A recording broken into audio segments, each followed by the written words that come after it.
Angie. I'm your host today, and today we are going to take a look at the fabrics that we dyed yesterday.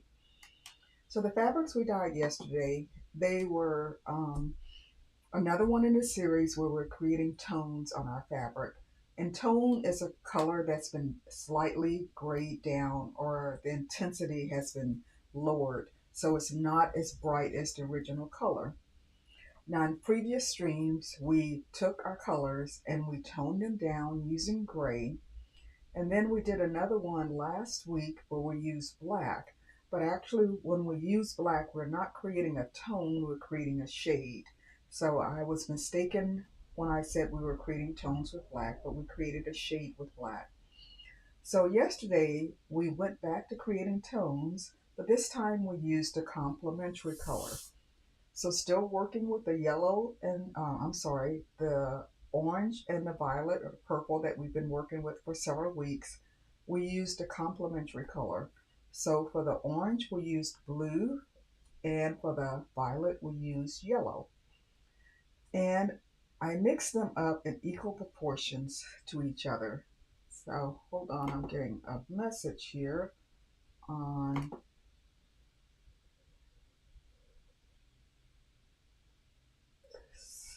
I'm not sure what's going on. I got a message on YouTube. We'll see what's going on here. Um, where was I? Um, we used a complementary color, and I used them in equal proportions. So let me just go ahead and go over to the overhead camera, and we'll take a look at what we created yesterday. Hi, Virginia. It's good to see you. Let me know if the video is doing good. I'm getting some type of error message here on my YouTube window saying that I may have some problems. So let me know in the chat, Virginia, if the video is okay. But let's go to the overhead camera, and we're going to take a look at the two pieces that we dyed yesterday. So this first piece is the one using the violet and the yellow. And it is a brownish shade, but it still maintains some of that violet color.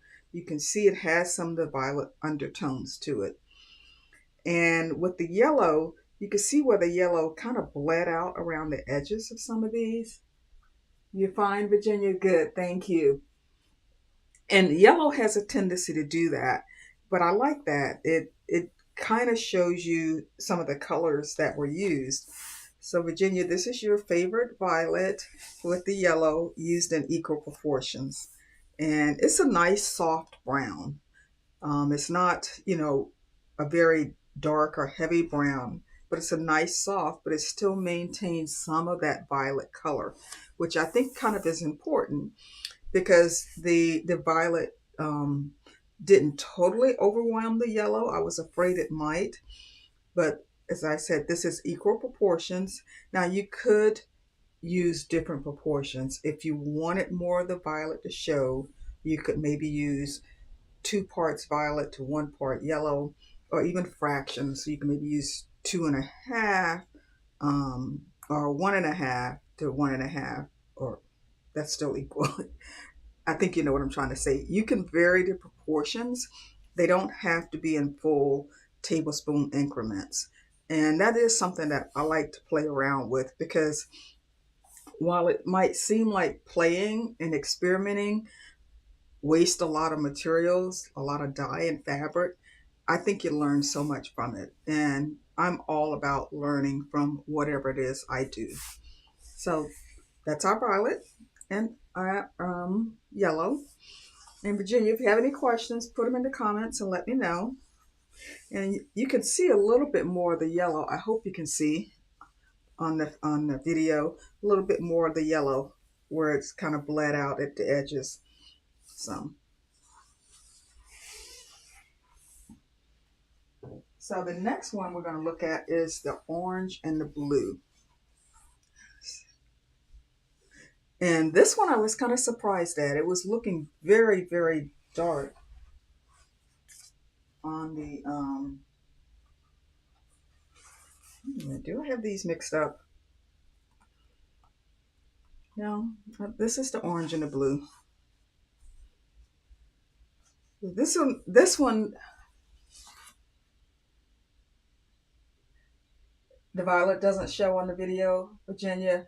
And in real life, it's a brown. It's a soft brown, but it has a slight kind of a violet undertone to it. It's not a real strong one, but it's there. It's not. But it's very subtle. But it is a very soft brown, and I kind of like it. So this was the orange and the blue. And this was so dark yesterday when we put it on the fabric. And as although orange is one of my favorite colors, I'm not sure I like this. To me, this just is kind of blah, you know? So I think I would maybe want to use, if I wanted to use orange and blue, I would use it in uneven proportions. I would either use way more orange or way more blue, but in equal proportions, it just doesn't do anything for me. It's very blah, doesn't have a life to it, to my opinion. So, what do you think about this one, Virginia? I was kind of yesterday when we put it on. I really wasn't sure about it because it was so dark, and after rinsing it out now, it's just not doing anything for me. So I really like the other one better, which is kind of weird because you guys who've been here for a while, you know, violet is not one of my favorite colors. So, and orange is, but this is a little disappointing. Let me know, Virginia, which one what you think. And it's weird. Um, this one I think has even it's just flat. To me, there's no life. It's kind of boring. Hmm, okay, yeah, you think so too, huh, Virginia? Um, So that's really is a good exercise, I think, to do these types of things because because you really don't know. I would have if I'd have just gone off based on the colors that I like, I would have chosen orange to mix with the blue to try to create a brown, and then I would ended up very disappointed in what I got. Whereas knowing that I don't like violet, I probably would not have ever chosen violet to try to create a brown color from. But in reality, I like this one much better than I like the one with my favorite orange in it. So you never know these types of things until you get around to making some experiments. And they don't have to be big pieces like this, they can be much smaller pieces. So you're not using as much of your materials, as much of your dye, or as much of your fabric. But I think it's a good idea, especially if you want to become comfortable with color, is to get out there and make these small little samples because otherwise you're not going to know. And it would be such a shame if you went and tried this on a bigger piece of fabric that you wanted to use for a project and ended up disappointed with the results.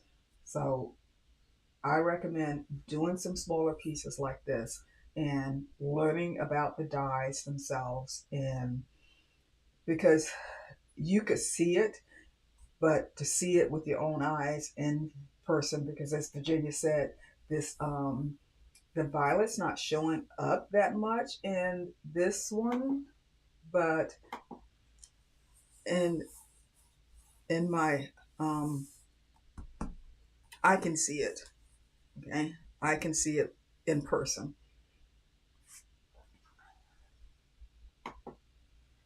So that was real quick, but I wanted to be able to show these to you. And what I'm going to do for next week, there won't be a live stream next week, and I will make a community post about that. But what I will have instead is a pre recorded video that shows what we've done over the past few weeks with these tones and shades. So, um, then we're gonna. So next week there won't be a live. I'll be taking a break from live. The week after that, we're going to start with different color schemes. So I'm going to work through a number of different color schemes, and the first one will be the analogous color schemes. And analogous colors are colors right next to each other on the color wheel, such as yellow, yellow, orange, and red.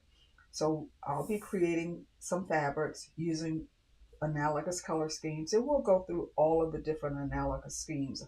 I don't know exactly off the top of my head how many there are, but that's what we're going to focus on next. And I hope you guys will continue to come, and I hope you're getting something out of this. And Virginia, let me know if that sounds like something you might be interested in, going through the different color schemes.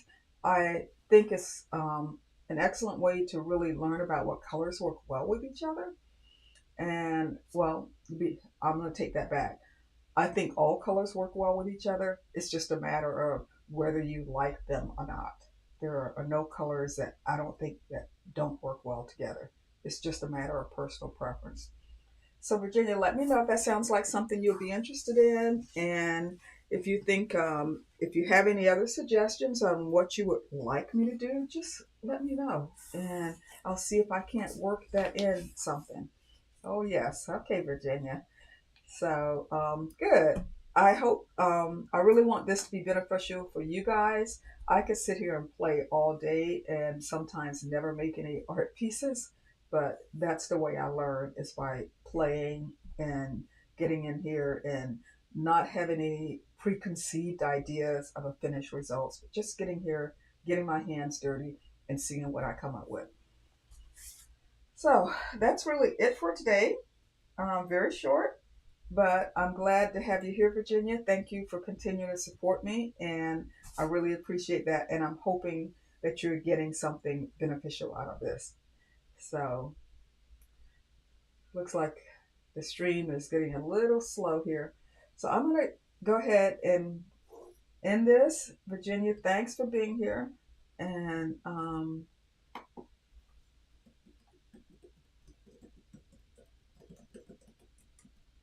this little warning I'm getting on YouTube is I don't know what's going on. That just started today. I don't know why that's happening.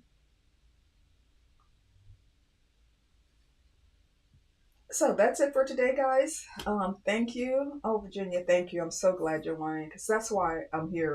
Is I want to share what I know with people, and hopefully they can learn something and get something out of it. Thanks again. Have a good rest of your week, and I'll see you back here in 2 weeks. Bye.